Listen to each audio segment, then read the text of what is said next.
We have takes. Welcome to Football Takes. Football! Yeah! Football! Gentlemen, how are we feeling? How are we feeling? Thor Nystrom. After that weekend, are you kidding me? Feeling Dude, fantastic. That was a wild legs. weekend, man. Check your lower bodies. Check your ACLs, your hamstrings, your entire LBIs, lower body injuries, Judd.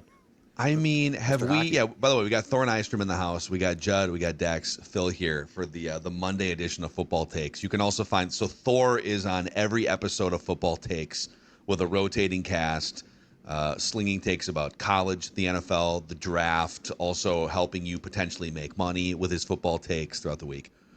But to Declan's point, I'll lead us off with this one. Football. It's almost like three takes rolled into one. So I'll waterfall these. One, off Declan's point, it's a question. Have we ever seen a weekend where potentially the top edge rushing or maybe the top defensive player in the league by some measurements, Micah Parsons, tears an ACL, and then Hall of Fame bound number one quarterback in the league, Patrick Mahomes, kind of unprecedented. But with Patrick Mahomes tearing his ACL and the Chiefs officially being eliminated from playoff contention, thus officially bringing this part of their dynasty to a close, the window is finally wide open for the Buffalo Bills to win their first Super Bowl championship. The problem for them is even after beating the Patriots, they probably have to roll through 3 road games as a 5 or a 6 or maybe even a 7 seed. They could still win that division. The Patriots would have to lose another game, and then we have to figure out tiebreakers and whatnot. But the Buffalo Bills have been banging their head against a wall for decades. They lost 4 consecutive in the early 90s. They've been probably, I would say objectively, the second best team in the NFL. The Eagles might say. So let's say a top 3 team in the NFL since the Chiefs started their dynasty. But they've yet to play in a Super Bowl over that stretch because of the existence of the Kansas City Chiefs. But this is their time. The path is clear. The monster is out of the closet and is no longer there to hurt you because they can't make the playoffs. This is the time for the Buffalo Bills to finally cash in their Super Bowl chip. That is my take. And what a cool game that was with the Patriots jumping out to the 21-0 lead, and it's like the upstart now. You're going in there. It was like this metaphorical moment where you're gonna down the Bills and you're gonna take their spot, and things are gonna be different now. And this is the end of the Bills sort of mini run of competing for the championship but never winning any. It was sort of like a cynic doce of like the whole Bills run here, and you come up short, and then the Bills roar back. Right, and the Patriots, they had the shot there to win it. The long Travion touchdown, and then the Bills are like, and come back and win that thing. That was a statement win by the Bills, and in particular, the opponent that they were playing in that moment thought it was really huge. And Phil, to your point, with all these longtime AFC contenders around them now falling one by one, this does seem to set up pretty well for the Bills. So, I mean, do they get their storybook ending here? We'll have to see, but that was a really big win for it being a regular season game, I thought. My question is this, is there, because it would feel very Bills-like, right? That this is your chance. You've finally gotten through now. The big bad Chiefs are gone, to Phil's point, and somebody comes in and knocks you off. Like, it feels unfortunately, it feels very Vikings, which the Bills and the Vikings sort of share a similar track of sorts. So does a Denver, does a Patriots, does a team like that knock them off in what appears to be their opportunity? Yeah. I mean, so to that point, let's say that because right now I think they are the 6th seed here. It's been a little standings. Because I think they're still a game back of the Patriots for that division lead. And the other teams they're fighting with, well, the Colts are on the outside looking in as the 8. The Texans are the 7. And then it's Bills tied record-wise with the Chargers. But the Bills are the 6th seed, the Chargers are the 5th seed because there's either a head-to-head in there or they're going off of the Chargers' better conference record. But they would have to, if they remain the 6 or the 5 seed, they would have to walk a path that I think only 4 teams in the current either the 6-team or 7-team conference bracket has ever been able to walk, which is a 5 or a 6 seed going all the way through on the road and winning the Super Bowl. I think only 2 5 seeds have ever won the Super Bowl, and I think only 2 6 seeds have ever won the Super Bowl. All 4 of those 5 and 6 seed teams played 3 road games starting in the wild card round and then got to the Super Bowl, neutral site. Starting with the 05 Steelers, the 07 Giants, the 2010 Packers, and the 2020 Buccaneers. And if you look at the ingredients for those teams, I would say that I'm a little worried about the Bills' defense compared to the 05 Steelers or the 07 Giants, who had a legendary pass rush. But the other ingredients, the Bills kind of check the box, which is you need a Hall of Fame caliber quarterback to get hot for those 4 games on the road. Okay. Well, Brady, Rodgers, Roethlisberger, and Eli Manning is a borderline Hall of Famer, but was legendarily hot for certain stretches when his team needed it. And then you need a veteran, seasoned NFL coach who's just been around long enough to scheme in those week-to-week road game situations. So Mike McCarthy had been around, not that long, but long enough, also was a big-time assistant coach for the Packers in 2010. Bill Cowher had been around as a head coach for 15 years with the Steelers. Tom Coughlin, the grizzled, legendary Tom Coughlin with the Giants. And then Bruce Arians had been with the Arizona Cardinals for a handful of years, going into the playoffs, got to an NFC championship game. So grizzled, not their second year doing this, not their first year doing this type NFL head coaches. Sean McDermott and Josh Allen check those boxes. So I'm curious to see them operate in a different way. Usually it's you got to come through Buffalo for at least a week or 2 in the playoffs. Well, they might now have to run through, but also if they have to go through cold weather cities, whatever, dude, we're from Buffalo. We can go play in New England. We can go play in Pittsburgh, wherever it's required in the month of January. So I mean, if they don't do it this year, I don't know if there's any other year that the Buffalo Bills can actually take this thing all the way. Maybe it would be kind of perfect for them to have to start out with the biggest of their uphill climbs in the playoffs. I mean, we've seen it the other way with them having the easier road and then stubbing their toe at the end. Maybe this time around, maybe this is just the way that they have to go. Of course, it's not over yet. You pulled within a game of the Patriots. The Bills have an easy schedule here at the end of the season. I think the Patriots do as well. But I think the Bills still have the Browns and the Jets on the schedule down the stretch.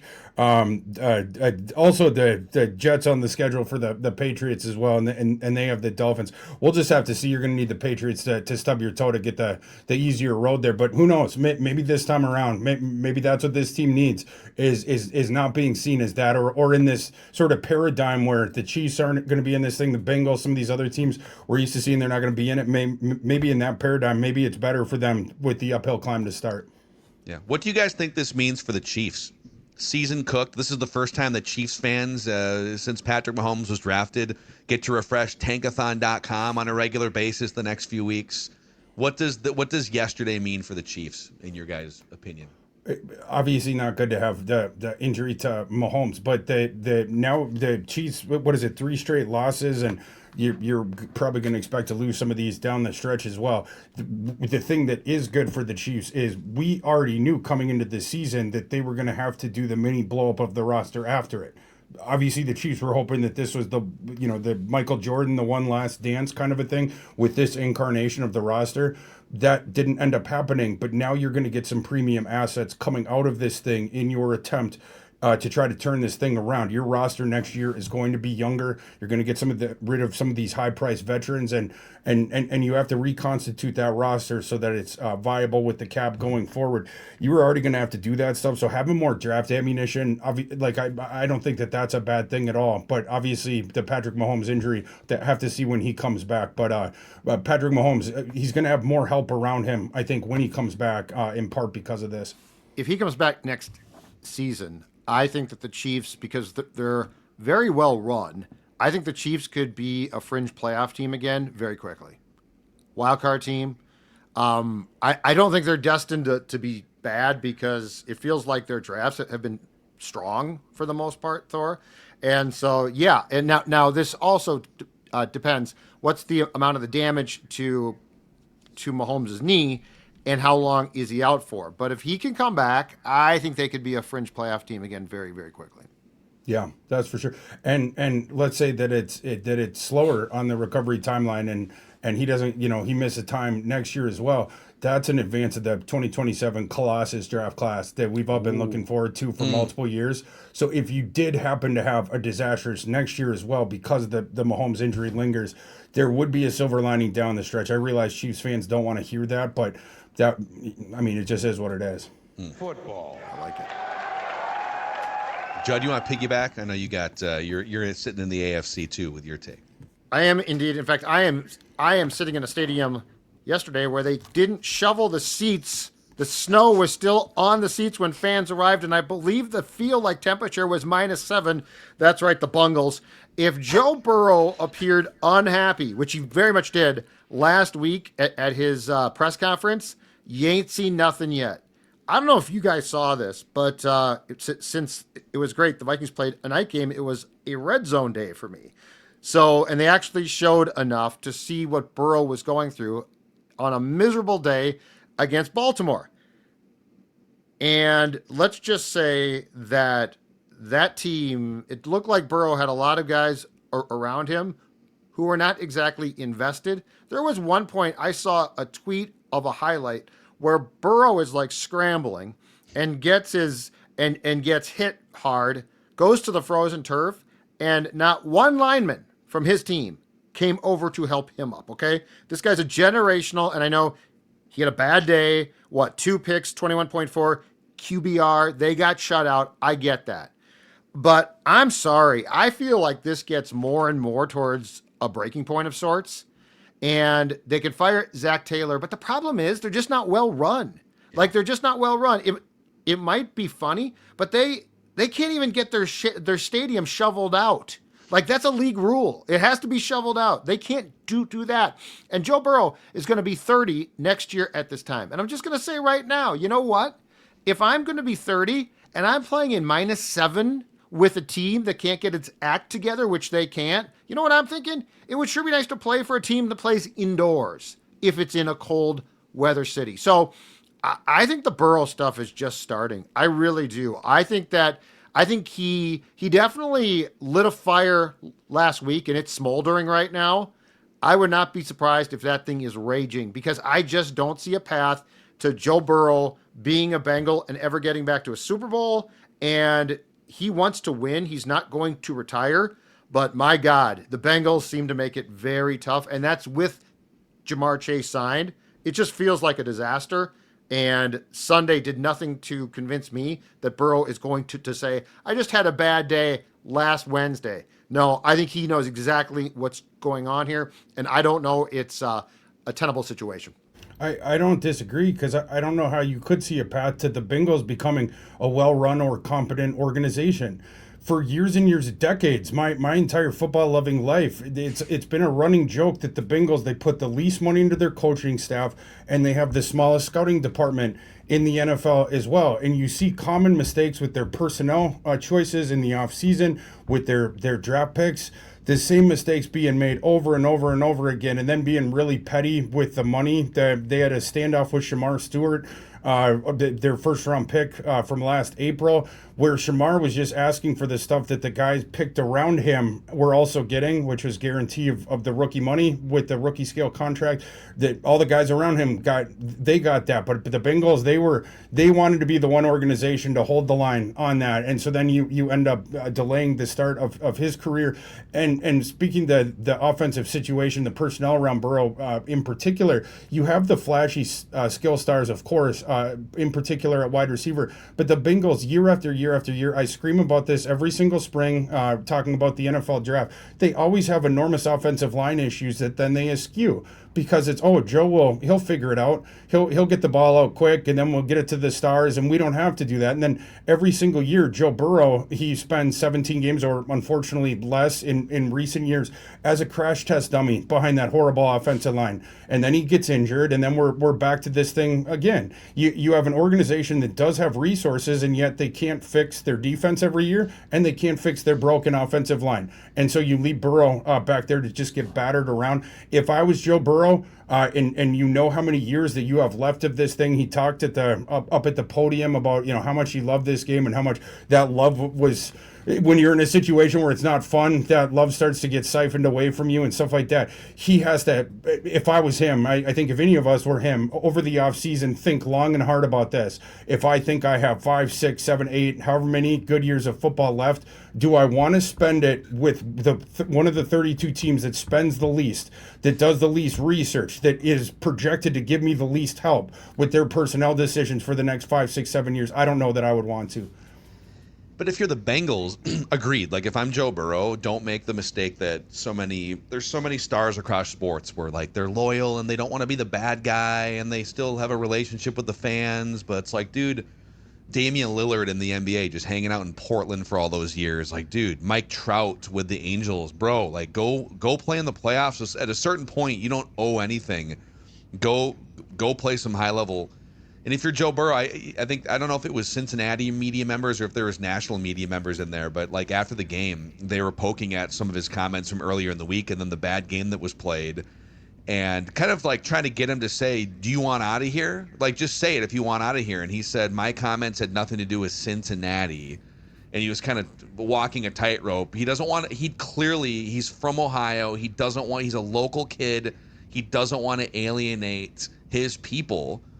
But you can see it on his face. Like, if you show up to work every day and all of your coworkers are either subpar, bad at their jobs, or negligent in some form, he aired it out on a Wednesday. Like, I need something to look forward to when I go to work every day, and he's not getting that. But on the flip side, though, if you're the Bengals, does trading Joe Burrow solve all of the problems you just listed with their organization? Like, you might as well literally move your organization or sell it if trading Joe Burrow is part of your equation. Like, No, cool, go get 6 draft picks and a couple young players. You're still the Bengals. Now you're the Bengals without Joe Burrow. No, it definitely doesn't fix the systemic issues of the Bengals. It fix the systemic issues that Joe Burrow might have with the Bengals. Yeah. But yeah, no, the Bengals need a new ownership group. They need a new brain trust there.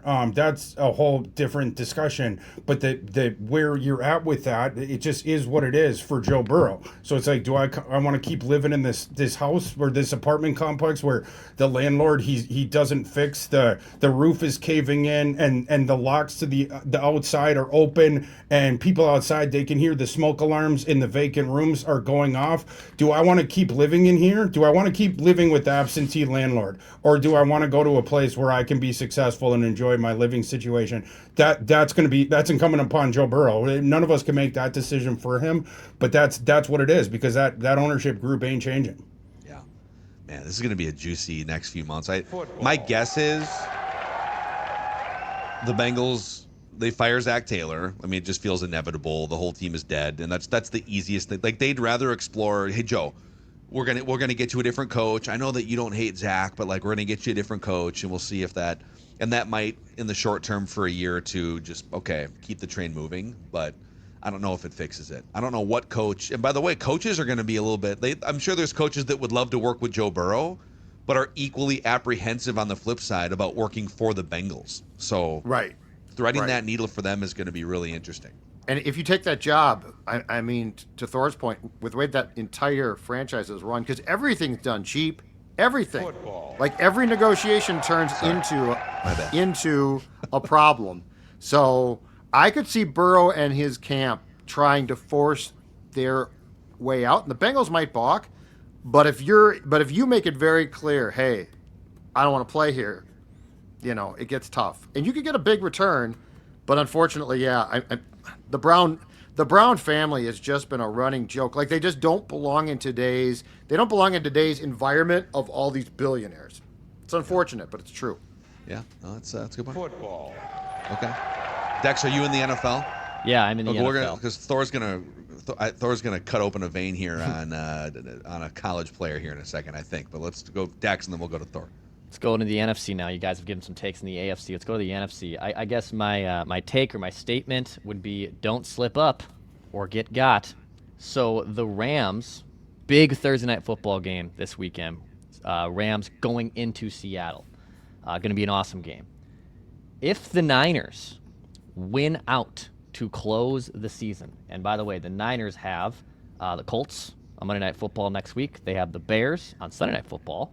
And then they close against Seattle. If the Niners win out and the Rams drop one of these 3 games, it's San Francisco that gets the number 1 seed in the NFC. We keep and look, I think the home field advantage for the Rams might be like the least important home field advantages, but it's still playing in your own dome, obviously, in your own place all the time. Second only to the Chargers' home field advantage, probably. It's the week off, though. Oh, and also like the off time. It is the week aside of here, what happens if Championship Sunday has SoFi on AFC and NFC turf? Because those games are played at the same days typically, right? They don't break those days up. I think Championship Sunday, yeah. Yeah. So what happens? Do they clear out the stadium in the event the Chargers and the Rams are hosting Championship Sunday? Wow. Is there like a long gap? What do they do for that? It's funny, like with the Giants and Jets, you never have to worry about this, mostly because of the Jets historically, but now like both teams, it's such a long shot. But that is like a fairly, like the Rams are in the 1 seed right now. Mm-hmm. The Chargers there'd have to be a miracle for them to overtake Denver for the number 1 seed and the division. But like if Denver gets knocked off and the Chargers, I don't know how this would work. You'd have to almost have like the Bills and the Texans winning road games. And it creates a situation where it's like Bills at Chargers, 5 versus 6 seed in Los Angeles. Usually the games, it's like one of them is at 2:00 and the other one is at like 7:00, right? You'd have to space them more, wouldn't you? You have to clear it out. Do you like change up and like the logos and the end zones? Or does one game happen on a Saturday and the other one happens on a Sunday in unprecedented fashion? Yeah. You've also hit a glitch in the Matrix, Dex, that has never had to be explored before. I was debating bringing that up earlier, but my main point was because I love San Francisco. I like Purdy. I stand for Brock Purdy. They're, I believe, our Super Bowl pick, us 4, when we did Super Bowl picks before the season started. And if they win out, they all of a sudden control and they run the NFC. So big game on Thursday Night Football, a lot of implications. And to be honest, like just that entire division, the West is awesome this year, man. I mean, you could probably make a case they might have the 3 best teams to make the Super Bowl, and one of them probably is going to get knocked off early on Wild Card Weekend potentially. So I love San Francisco. I think they can absolutely do some damage still in the playoffs.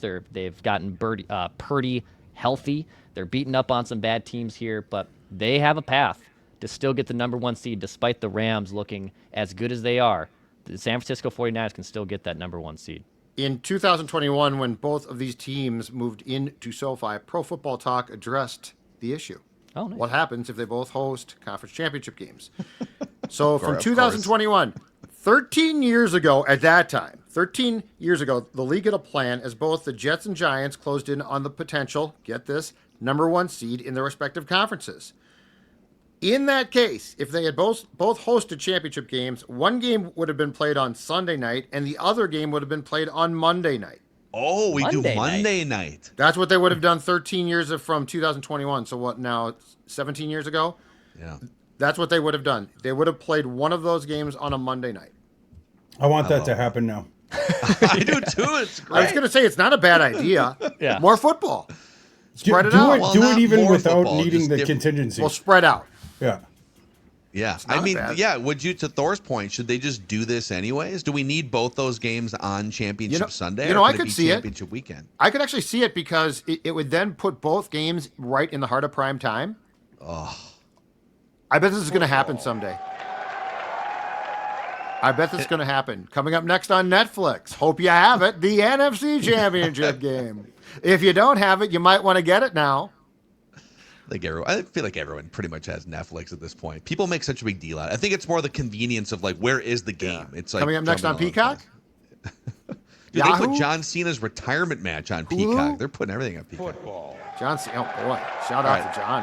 Lost. That was tough. That was a tough defeat for him. He tapped out. Yeah, the guy who never gives up gave up symbolically. People were pissed. People were not happy. People are really upset about it. I saw the Twitter reaction. It was outstanding.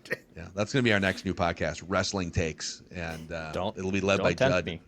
Don't tempt me. I will make that happen. Oh, Declan's starting it right now. Yeah, I would love that. I'll He's launch leaving a this YouTube show channel. We'll do it. All right, Thor, hit us. Hit us with a football take. From wrestling to Diego Pavia, my take is Diego Pavia, for the love of God, shut up. And I come from this with love for Diego Pavia. Diego Pavia, I remember back in September 2022, Diego Pavia's second career game with Jerry Kill at New Mexico State coming to Minneapolis, about a mile from where I'm sitting right now to play the Gophers. That was Pavia's first game against a Power 4 team. He went 2 for 5 for 10 passing yards. He ran for another 14 yards, and they yanked him early. I didn't think I would ever see Diego Pavia on a football field again after that. He had been a JUCO player, and he came back. The next week, he was 7 for 20 against UTEP. Then he was 6 for 19 against Wisconsin.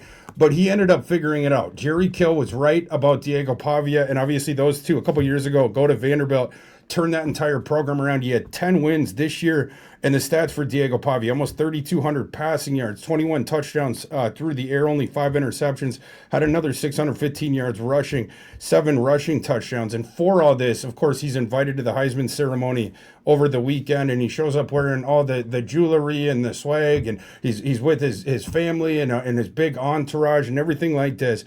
And after he's talking about he's the best player in college football history and all this sort of stuff. And then Fernando Mendoza ends up justifiably winning the award. Indiana was the 13-0 team we had in college football. They beat the number 1 team championship weekend, beat Ohio State.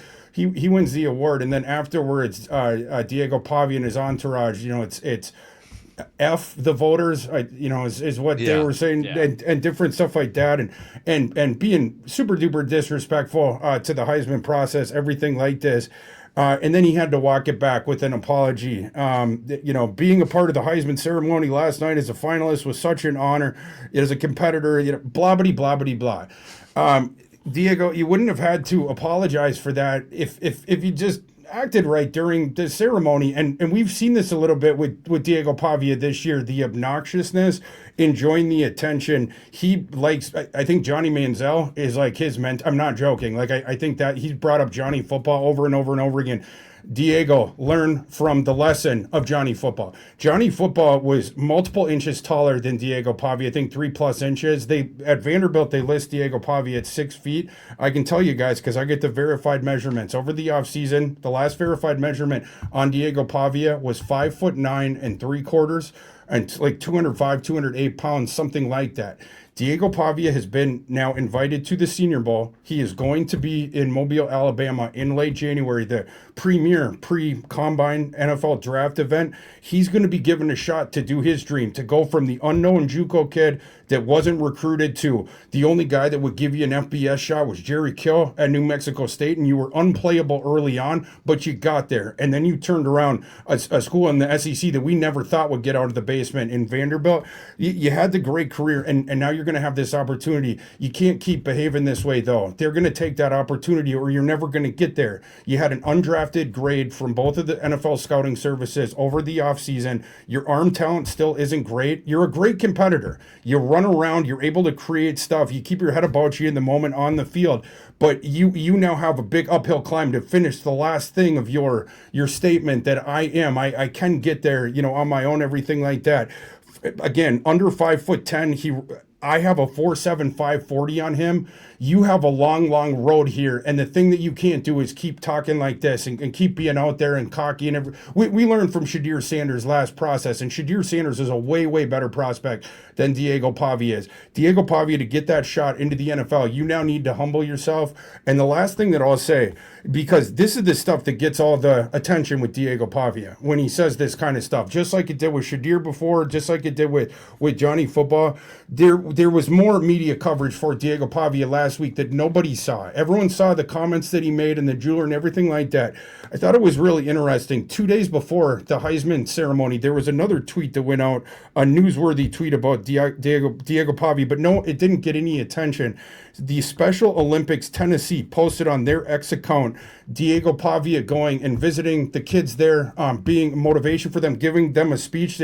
We're showing him meeting all these different kids, and they love meeting Diego Pavia. Diego Pavia does stuff like like that outside of football, and it doesn't get the attention, of course, as when he makes these statements like he's been making. Diego, lean more into that. Your underdog story and motivating kids, motivating other people that could follow in your footstep, as opposed to the look at me, I'm the best, and look at my gold chains and F the voters and that sort of thing.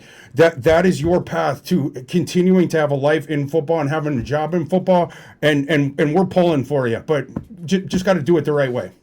Dude, that post that he made, I mean, it shows you a lot of these kids are young, they're immature, they're making millions of dollars now in NIL over years, and it's hard to know if they're ready for that spotlight. But when you hear, so like to your point, I'm not like a college football scouting guru, but when he is borderline measurable, it's like, dude, winning the Heisman or being close to winning the Heisman does not guarantee you to be drafted in the NFL. I mean, there's a lot. Go look at the list of guys who've won the Heisman Trophy and their NFL careers. So if you're kind of borderline measurables wise, you nailed it. You have to show the other intangibles so that a team says, oh, you know what? Old Timmy Tebow, not the most accurate guy in the world. And, he's probably going to take about 10 years of mechanical work. But he's a great guy and a leader, so I guess we'll take a flyer on him in the first round. Right? Tebow was a first rounder, right? Late first rounder by the Broncos. Yeah. Yep. Josh McDaniels. So if you're an ass like Pavia has publicly shown himself to be lately, it could mean that is it possible to say that he could go undrafted if his behavior is sort of leaning this direction and he has a bad 40 time and bad measurables that don't match what Vanderbilt had on their roster sheet, etc.? I would currently bet that he will go undrafted, but he has a shot here, right? I mean, how many times in the NFL you see a sub 5'10" quarterback get drafted, and then a guy where he 4.7, 540 is, like I said, is what I have on him. But you need to go in there and prove to the NFL that you can be like a sawed-off Taysom Hill, right? Like a guy. Diego's not gonna be able to play tight end. He's not gonna be able to moonlight there because of his lack of frame. But he could as a slot receiver, potential move kind of piece guy. Maybe you could play him in the backfield. Can he block it all? Well, we'll see. I mean, the guy's got plenty of heart. Could he play special teams?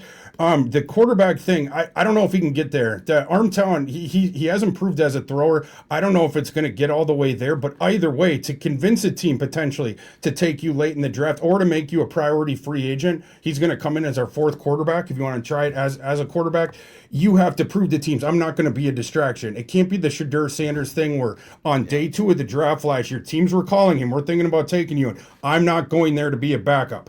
If Diego Pavia does that, you're guaranteeing that you're not going to get a shot in the NFL. So the attitude needs to adjust. I'm hoping that the apology, that was indicative of that. And again, the week before, just days before the Heisman ceremony, he is out with the Special Olympics in Tennessee and giving his day to that. So this is not a bad kid. I think he gives himself a bad rap by some of these different things he does. Just need to focus on now, keep your head down and work, because when you're going to the NFL, you do not he's not going to be a star. He can't be a star in the NFL. There's never been a player with those dimensions and the lack of throwing ability that has made it in terms of that as a star. But you could become a roster cog if you can show teams, I'm going to put my head down and I'm going to work and I'm not going to be a distraction. That's what Diego's got to do now. Anton Randall L. Something like that. Exactly. Yeah. For that guy, Anton Randall L. Yeah, the slash after slash, right, with Cordell Stewart. Yes. But he was. The Steelers have done a very good job with guys like that. Mike Tomlin, I see him every year in Mobile. Mike Tomlin loves to be out there front and center. He loves on the sideline. He's the guy who's standing right there with the coaches down there. Stopwatch? Could Diego catch? He got the stopwatch. He got the whistle around his neck. He got the whole thing. Mike Tomlin wants to be seen out there. Can Diego Pavia catch a guy like that? Can he catch his eye? Sean Payton, he likes the untraditional, unconventional kind of guys that maybe he could do this or he could do that. Can you catch someone's eye? You get the opportunity, but now you got to do it the right way, Diego. It feels like, and it's not surprising. It's always factored in at least slightly, but it feels like if you're a quarterback now and you have a tendency towards high maintenance, teams have gotten more concerned about that, which I don't blame them one bit. But like Shador fell because of that, and I think if you're a receiver and you're really, really good, you're high maintenance. No one's surprised, right? It's like, okay. But quarterbacks, you've got to have a certain amount of like emotional intelligence, and you've got to have a certain amount of understanding that it's probably best to shut up sometimes. And this doesn't sound like a guy that gets that. So I don't know. I mean, do we think that there might have been some alcohol involved on Saturday? There was definitely alcohol involved. Okay. I think, yeah. I mean, 'Cause they that were sounds out after in alcohol-driven the to club, me. and I think Theo Vaughn was there with them. Theo Vaughn, who appears to be very good friends with Diego's mother. Okay. I don't have any other comments about that, but Theo Vaughn is Hold on around a a lot. second. Yes. Football takes just took a wild turn to Theo Vaughn and Theo Vaughn's mother. Theo Vaughn and Diego's mother. No, appear to Diego's be mother. Very close, those two. Okay. All right. Yeah, very Well, close. that's very interesting. Okay. Yeah, but they were out at the club later on, and Theo Vaughn, obviously, he's a comedian, and he says lots of ridiculous things. Sure. And I think Diego Pavia with this, and there's all the attention, and Diego Pavia was on the SEC Netflix documentary a whole bunch, and when they upset Alabama the year before, Diego Pavia, I think he's starting to, I'm the star, I'm a star. Going into the NFL, kid, you are not. Right? Like, I mean, that you're going to be bottom guy in the totem pole, and you have to show that you have the work ethic befitting of someone to put even the smallest amount of developmental time into where you're going to be on the roster to start. If indeed you can make the argument that you should be. Yeah. It's the National Football League, Diego. Okay. That's it. And those are our football takes here. Thor Nystrom, Judd Zolgad, Declan, Phil. We'll see you guys next time on Football Takes. Click that subscribe button, the like button, and the new YouTube channel, if you're listening on some other platform, is youtube.com/@ScoreNorthFootballTakes. See you guys.